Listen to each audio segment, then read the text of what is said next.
Mesdames et messieurs, bienvenue sur cette première vidéo du Zeta Gamer. Naturellement, mon nom c'est Zeta Gamer, mais si vous me connaissez personnellement, vous savez que je suis aussi Tilex Armon sur Factor Geek et j'ai décidé de partir un projet personnel. En fait, j'avais ça en tête depuis très longtemps, bien honnêtement. J'avais le goût de me partir une chaîne YouTube, quoi, depuis environ un an et demi. Mais là, je vois justement les gens comme Angry Joe, Pro Jared, Total Biscuit, Review Tech USA qui m'inspirent beaucoup. Puis je me suis dit, je peux essayer de faire comme eux autres. Mais je veux pas faire comme eux autres. Pas exactement comme eux autres. Mais je veux m'inspirer de ces créateurs-là pour finalement faire ce que je voulais. Ce que je voulais absolument. Et je pense que je vais arriver à un bon résultat. Bon, ok, j'ai voulu partir une chaîne en bilingue, mais finalement avec des tests en anglais, j'y arrivais pas. Et j'y arrivais sérieusement pas, donc je pourrais être une chaîne comme avoir je pourrais avoir une chaîne carrément en français, peut-être beaucoup mieux comme ça selon moi. Puis au moins ça va me stresser moins dans mon travail.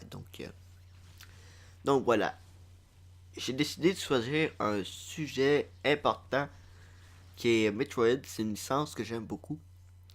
Et là, ce que vous voyez justement, c'est les images de Metroid Other M. Donc c'est un jeu d'action mettant en vedette Samus Aran dans un vaisseau bizarre. Hein. Elle est pas sur une planète. Ça, c'est vraiment bizarre. C'est ça, les environnements très bien faits, mais tout est comme une illusion dans, cette, dans ce battleship. C'est tout arrangé, pis tout ça. Je comprends pas. Il n'y a pas de réelle description, pis tout ça. Puis c'est difficile exactement de savoir le, la préhistoire de ce vaisseau-là. Jusqu'à ce qu'on avance dans l'histoire, mais c'est parce que même en avançant dans l'histoire, on comprend pas beaucoup de choses. C'est pas très subtil à cause de la narration. Chose qui était un peu ridicule dans ce jeu-là, parce que chaque Metroid nous a habitués à un certain langage corporel. Mais là, je comprends pas. L'autre affaire justement qui est pas bon avec ce jeu, c'est naturellement c'est surtout le gameplay, mais je vais m'attaquer à ça en dernier. La première affaire que j'ai remarqué, c'est que c'est l'absence de musique. Parce que vraiment, Metroid nous a habitués avec des musiques ambiantes, mais bien rythmées. Puis tout ça, on peut penser à Skytown, on peut penser à Brio, tout ça c'est dans Metroid Prime 3, dans Metroid Prime 2 Echoes. On peut penser à Torvus, on peut penser à Sanctuary Fortress, le premier Metroid, la Thunderbird Star, qui ne s'en souvient pas. Norfair, Super Metroid, on peut entendre aussi justement les Ancient Ruins de Norfair, où est-ce on va voir Ridley, qui était une section magnifique. Mais j'ai de la misère à croire qu'il y a une trame sonore dans ce jeu-là, vraiment. Le son, correct, c'est pas grand-chose, vraiment. Mais, mais c'est pas ça. Graphiquement, le jeu est correct. Il est pas très beau, il est correct, puisqu'en fait, les environnements sont simples. On dirait qu'ils ont été garochés et tout ça. Il n'y a rien de vivant, il n'y a rien de spécial.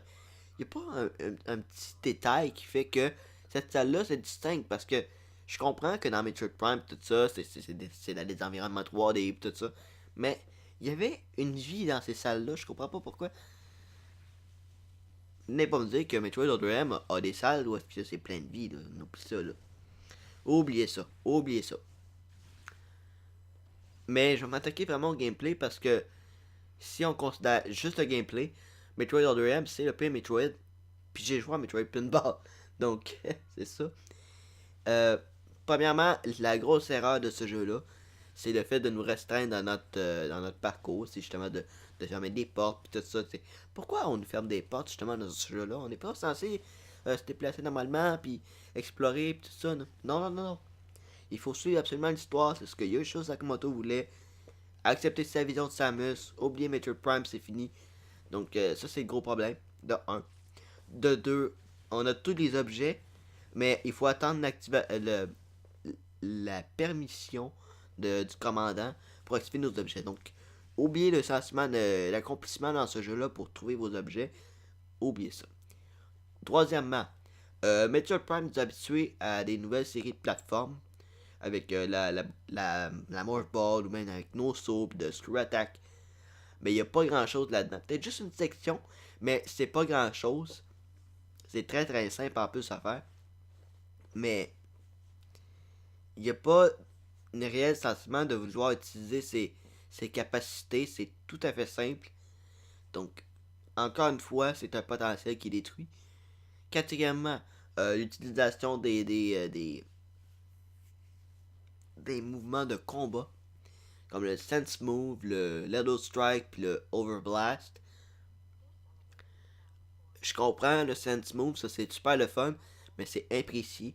Le Overblast, puis le Little Strike, tout ça, ça rend nos combos parce qu'on est un petit peu plus surpuissant, puis tout ça. Puis ça rend nos rayons absolument inutiles pour les améliorer. Absolument.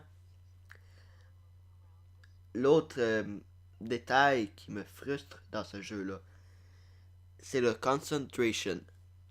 Où est-ce que vous devez mettre votre Wiimote à la verticale, vous tenez le A, qui est le bouton justement quasiment vitré, et vous rechargez votre vie et vos missiles. Donc techniquement, même si vous trouvez tous les objets du jeu, vous avez quand même infini de missiles. Ok. Puis votre vie c'est à peu près la même chose, sauf que si vous trouvez justement des e-recovery, ben vous allez pouvoir continuer à avoir quasiment de la vie infinie. Donc j'ai de la misère à comprendre exactement c'est quoi exactement ce jeu-là. Parce que. Parce que c'est ça. Je pense qu'il a voulu vraiment nous faire croire que c'est un Metroid, mais malheureusement, avec la restriction pour nous faire croire qu'il y a un scénario absolument contradictoire à Metroid Fusion, il faut savoir que ce jeu-là fait le pont entre Super Metroid et Metroid Fusion. C'est de la contradiction totale.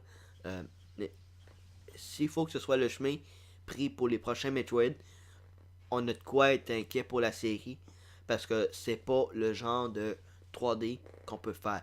Metroid Prime l'a bien fait avec pour la 3D. Non, ça marche pas. Ça marche pas ce jeu-là. Donc voilà. Donc vous pouvez laisser vos commentaires, vous pouvez me dire exactement ce que vous pensez de Metroid Other M. Je vais essayer de lire ça, je vais voir ce qu'on peut faire. Si je peux faire une vidéo réponse et aussi voir où est-ce qu'on s'en va avec la chaîne. Donc je suis un peu stressé, mais ça va aller. Donc voilà, c'était un Gamer. Merci et à la prochaine.